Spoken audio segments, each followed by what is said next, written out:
जय श्री कृष्ण। राधे राधे।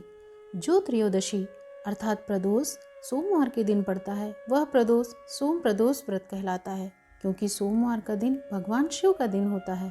इसलिए इस दिन प्रदोष व्रत होने से इस दिन का महत्व और भी बढ़ जाता है। इस दिन भगवान शिव और माता पार्वती की पूजा अर्चना होती है। धार्मिक मान्यता के अनुसार इस व्रत को करने से महादेव का विशेष आशीर्वाद प्राप्त होता है और जीवन में सुख शांति बनी रहती है।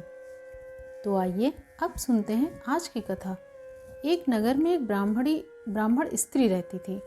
उसके पति का स्वर्गवास हो गया था, लेकिन अब उसको कोई भी आश्रय देने वाला नहीं था। इसलिए प्रातः होते ही वो अपने पुत्र के साथ भीख मांगने निकल जाती थी। भीख मांगकर वो अपना और अपने पुत्र का पेट पालती थी। एक दिन जब ब्राह्मणी वापस घर लौट रही थी तो उसे एक लड़का घायल अवस्था में मिला। ब्राह्मणी को उस पर दया आ गई और वो अपने साथ उसे अपने घर ले आई। वो ब्राह्मणी ये बिल्कुल नहीं जानती थी कि ये लड़का विदर्भ का राजकुमार था। शत्रु के सैनिकों ने उसके राज्य पर आक्रमण कर दिया और उसके पिता को बंदी बना लिया था। उसके राज्य पर नियंत्रण कर लिया था, इसीलिए वो इधर उधर भटक रहा था। राजकुमार ब्राह्मण पुत्र के साथ ब्राह्मणी के घर रहने लगा।